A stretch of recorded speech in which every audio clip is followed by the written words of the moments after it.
Welcome to my YouTube channel, Everything Medical. In today's video, we shall be appreciating the anatomy of the vagina, that is, the female copulatory organ. If you are coming across to my channel at the first time, don't hesitate to subscribe, like, comment, and share our video so that other students will benefit from it.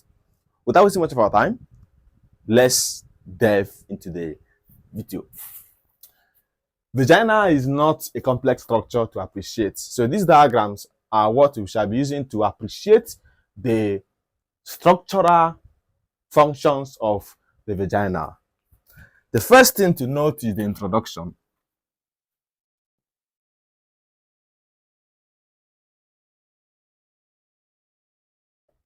What is vagina?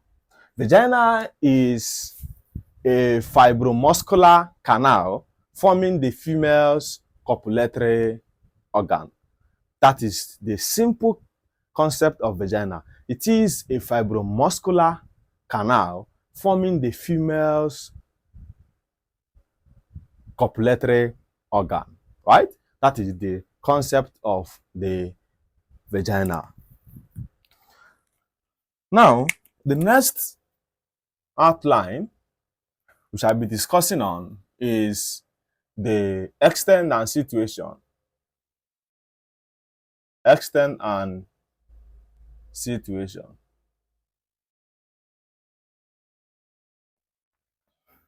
What is the extent and the situation of the vagina? The vagina is an important organ in the female reproductive system, right? It extends vertically from the vulva to the uterus, right? Now watch here. This is the vagina. Here is the vagina, right? So you can see that the vagina extends vertically, right, from the vulva. The vulva is like the external part of the vagina, is the external or the outward feature of the vagina, right, where you see the labia minora, the labia majora, and the urethra, and all of them. Those are the vulva, which represent the external or the most external part of the vagina, right?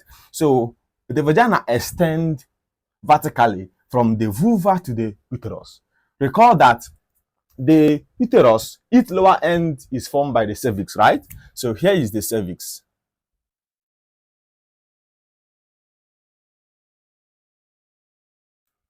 So it extends vertically from the vulva, which is the external part, to the cervix, or to the uterus, right? And recall that the lower end of the uterus is formed by the cervix, right? Now, it also lies behind the urinary bladder and the urethra.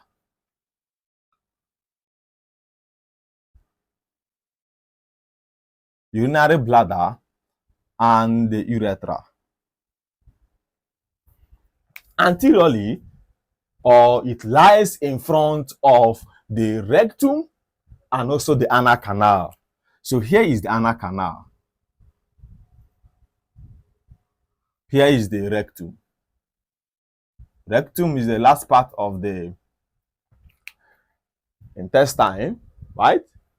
Which is the large intestine, its last portion, before it gets to the anus, where physics is temporarily stored before its evacuation from the bowels. Now, this is the extent of the vagina and its situation. It extends vertically from the vulva, which is its external part, to the uterus, right? Now, where it lies behind the urinary bladder and the urethra. Also, it lies in front or anteriorly to the rectum and the anal canal. Those are the situation of the vagina and its extent. The next outline we shall be discussing is the dimension. Dimension of the vagina. You have to understand that the vagina is not fully vertically in line with the uterus, right? It is not fully vertically in line with the uterus. It forms an angle. And that angle it forms, we call it the anteversion and anteflexion, right? I've made a video on the uterus. You can go and watch it so that you get a detailed understanding of it. Now, on the dimension of the vagina, recall that the vagina is directed upward and downward. It is directed upward and downward. And the long axis of the cervix, and also the long axis of the uterus forms an angle 90 degree with the long axis of the vagina, right? There is an angle degree here. An angle degree is on this region, which is being formed by the long axis of the cervix and the uterus with the long axis of the vagina, creating the angle called angle of anteversion. Is an angle degree. It is well detailed on my video on uterus, right? So that is all about the dimension of the vagina. The next outline we shall be discussing is the size and shape of the vagina. Size and shape, right? Recall that the anterior wall of the vagina is 8 cm long. The anterior wall is 8 cm long, while the posterior wall is 10 cm long. The diameter of the vagina increases from below, right?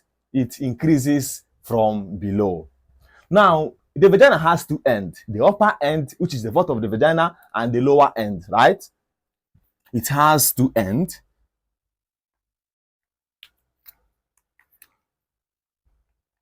It has two ends. The upper end, which is the vault of the vagina, the vault, and the lower end, right? Now, the upper end of the vagina is circular in shape. It is circular in shape because it is being protruded by the cervix on it. The upper end of the vagina, which is the vault of the vagina, is circular in shape, right? Because the cervix protrudes in it, or it's circular in shape because of the protrusion of the cervix. Now, extending downward from the upper end, we have the middle region. The middle region is being attached together by the anterior and posterior wall of the vagina, thereby making it appear like a transverse state. It has a transverse slit-like appearance towards its middle region. Now, on the lower end now is now H-shaped. The lower end of the vagina is H-shaped, right? However, the upper end of the vagina is 5 cm in wide. It is 5 cm. The upper end is 5 cm. 5 cm. While the lower end is 2.5 cm.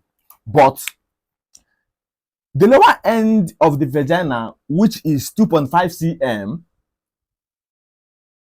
is distendable. It has the ability to distend so that it will allow the passage of the head of the fetus during delivery or parturition, right? For the fact that it is 2.5 cm does not mean that the head of the fetus will not pass through it during delivery, right? So it has an ability to distend or dilate so that the head of the fetus will pass through it during parturition or delivery. So that is how the upper end and the lower end of the vagina is fashioned. Because that the upper end is circular in shape because of the protrusion of the cervix in it. While towards the middle region is where we have the transverse slit-like appearance of the vagina on its middle region. The lower end is now H-shaped. The lower end is H-shaped. shaped, right? Now, for those who are virgin, right, the lower end of the vagina is partially closed by a thin annular mucous membrane, a thin fold of annular mucous membrane, or a thin annular fold of mucous membrane called the hymen. It is called the hymen. The hymen. Hymen is what that is usually used to detect someone who is a virgin because it covers the lower end of the vagina. It is a thin annular fold of mucous membrane.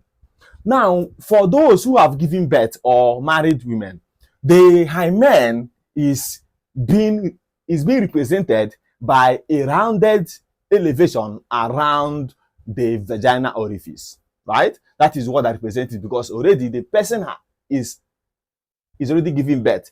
Is no longer a virgin anymore. So the hymen is usually being replaced or represented by a rounded elevation around the vaginal orifice. So that is how it works, right? As you can see here, this remains our cervix, which forms the lower end of the uterus, right? Here is the cervical canal. This is our vagina.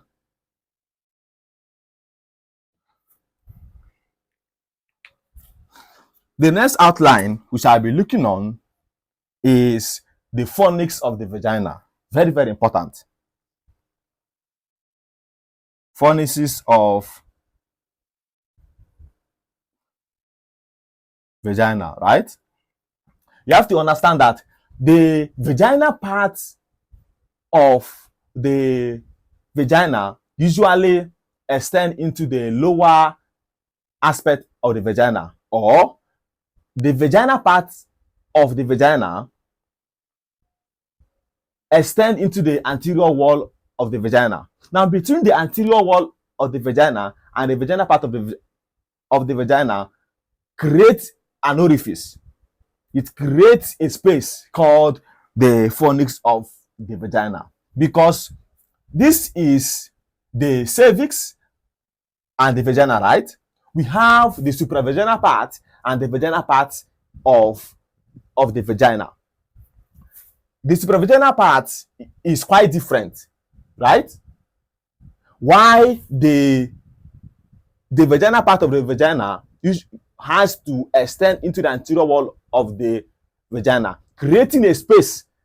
Now, the space between the vaginal part of the vagina and the anterior wall of the vagina is what we call the fornix of the vagina. And we have three parts of the fornix of the vagina. We have the anterior fornix, the posterior fornix, and also the lateral fornix on the both sides. So we have the anterior fornix, posterior fornix, and lateral fornix on the both sides, right? The anterior fornix is found in front of the vaginal fornix, right? And it is the most shallowest. While the posterior fornix is found behind the vaginal fornix, and it is the most deepest. This lateral fornix is found on the both sides of the cervix, right? Now watch. This is the both lateral fornix. This is the both lateral fornix on the both sides of the cervix, right?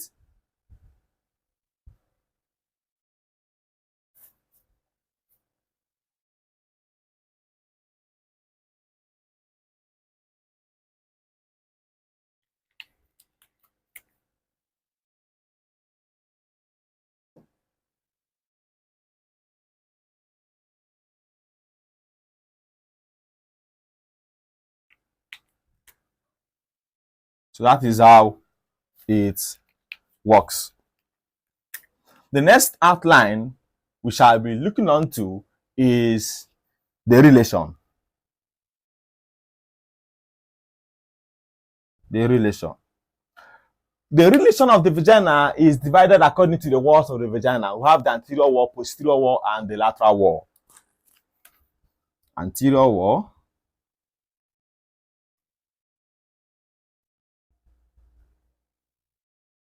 posterior wall, and lateral wall. The anterior wall of the vagina has two relations. We have the upper half and the lower half. The upper half of the anterior wall of the vagina is formed by the base of the urethra. I mean, by the base of the bladder, right? You can see the upper half of the anterior wall of the vagina is formed by the base of the urethra. Now watch, this is the base of the urethra. Here is the base, right? You can see the anterior wall, the upper half is formed by the base of the urinary bladder, not urethra. While the lower half of the anterior wall is formed by the urethra. This is the upper half of the vagina. This is the lower half of the vagina. So the lower half of the vagina on its anterior wall is formed by the urethra, while the upper half of the vagina on its anterior wall is formed by the base of the urinary bladder. This remains the recto-uterine pouch. Recto-uterine pouch. This recto-uterine pouch is a sac which contains the rectum and the intestines. Like it's as if it covers the rectum and the intestines. The posterior wall of the cervix is related to it, right? It is related to it.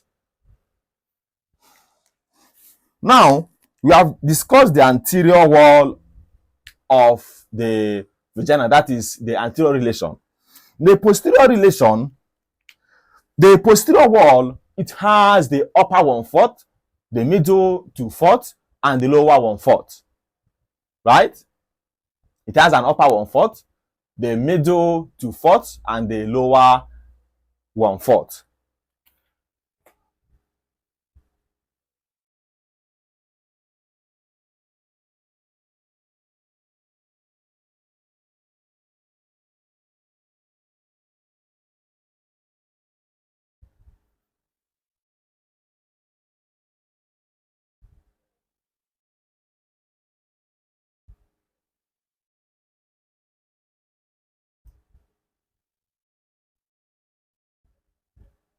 Now, the upper 1/4 of the posterior wall of the vagina on its relation is separated from the rectum by the recto-uterine pouch, right? This is the recto-uterine pouch. While the middle 2/4 is separated from the rectum by the loose areolar tissue or the loose connective tissue per se. Now, the lower 1/4 is separated from the anal canal by the perineal body and its muscle attachment. Recall that this is the perineal body here.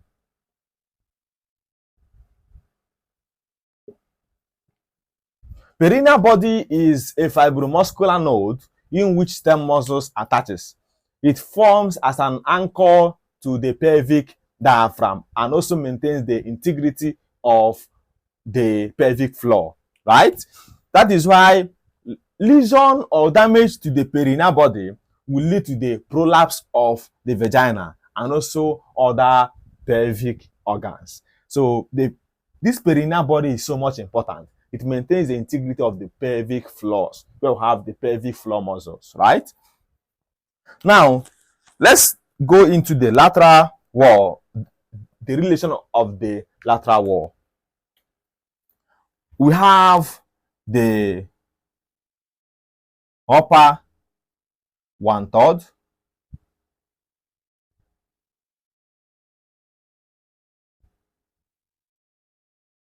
middle 1/3, and lower 1/3 relation, right? Now, what are those structures that are related to the upper 1/3 of the lateral wall of the vagina, right? The upper 1/3 of the lateral wall of the vagina is related by the transverse cervical ligament. The transverse cervical ligament with the pelvic fascia, right? In which the vaginal veins are embedded, right? So that is related to the upper 1/3 of the lateral wall of the vagina. Now, on the middle 1/3, it is related to the pubococcygeus part of the levator ani muscle, right?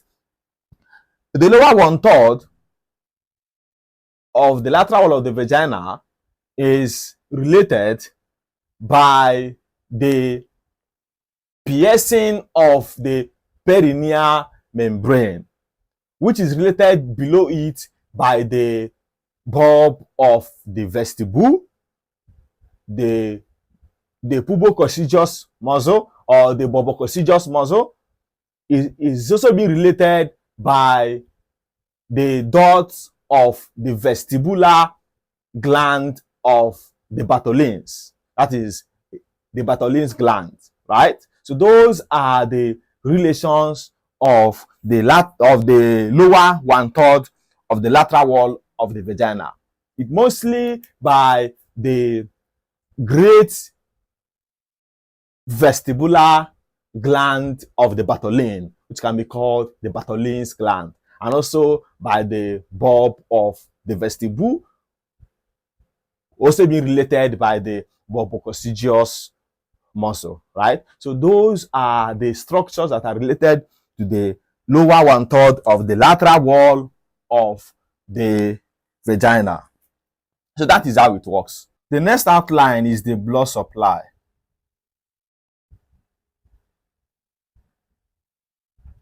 Vagina is a highly vascular structure, right? It is mainly being supplied by the vaginal branch of the internal iliac artery. That is a vaginal artery coming from the internal iliac artery, the direct branch of the internal iliac artery. So have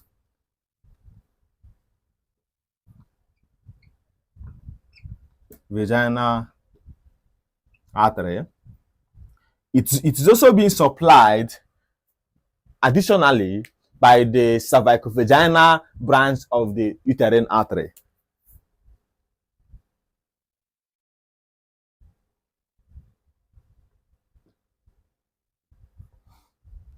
Also being supplied by the middle rectal and internal pudental artery.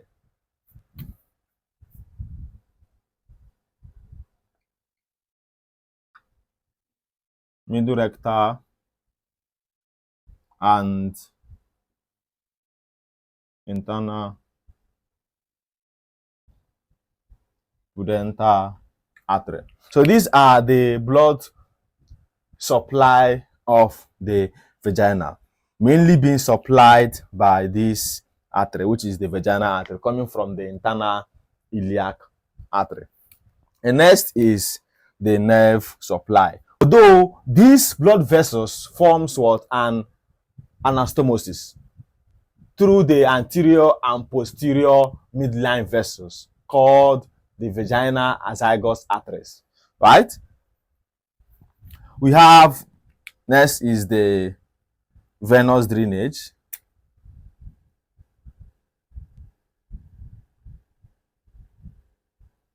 The venous drainage. Number one is mainly being drained by the vaginal veins.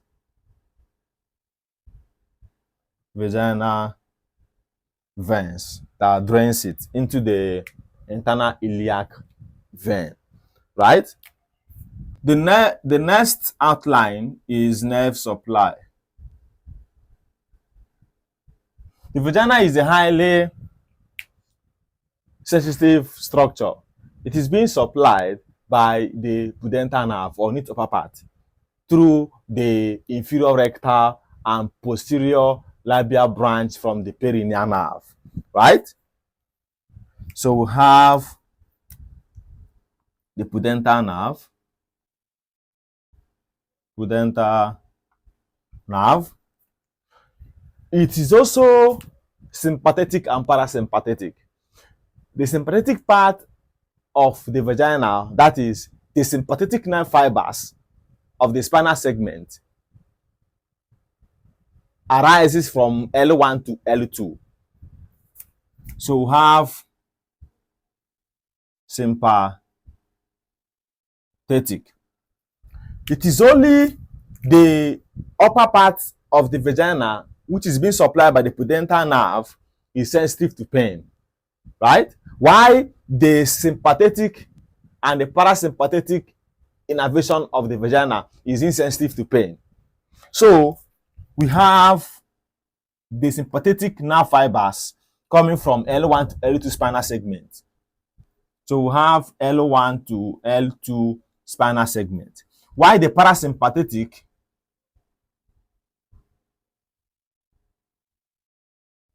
is coming from S2 to S4 spinal segment.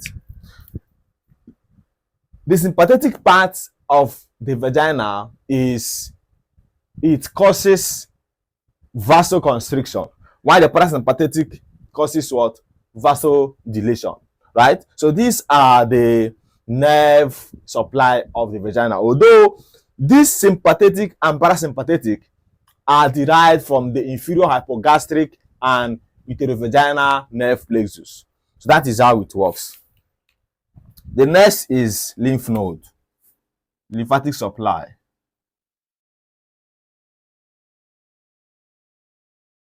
Lymphatic supply. The upper part of the vagina is drained by the external iliac node. External iliac node.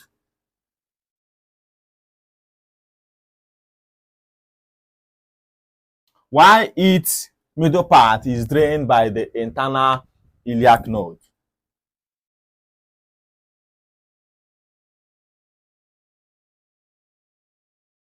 Its lower part is drained by the superficial inguinal lymph node.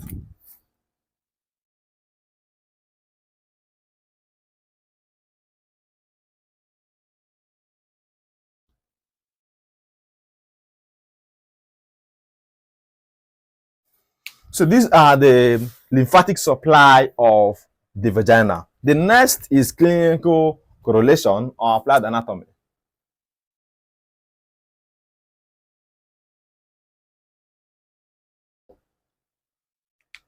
Number one is vaginal examination.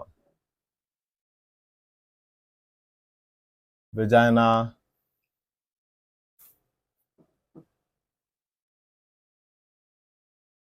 examination. Vaginal examination is mostly being conducted to assess the vaginal structures or to help in assessing the uterus or the cervix per se. We have bimanual vaginal examination, right? So number two, we have vaginal laceration.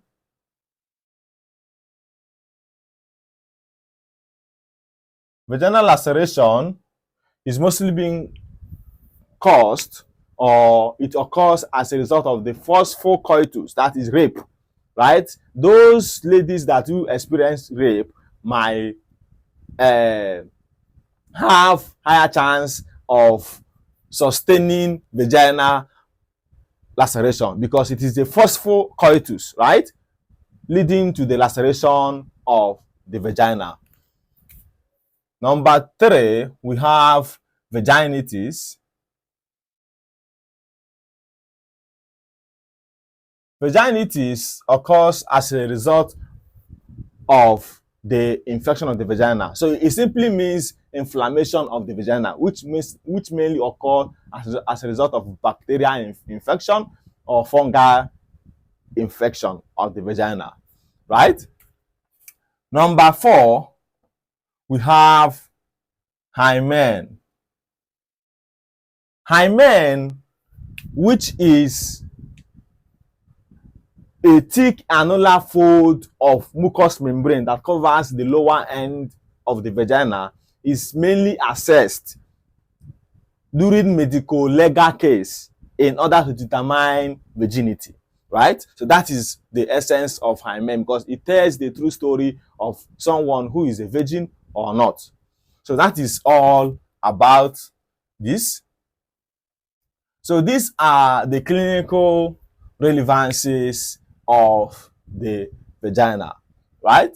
I believe we have done justice to this structure, ranging from introduction to its clinical correlation. Thank you so much for staying to the end. I really appreciate it.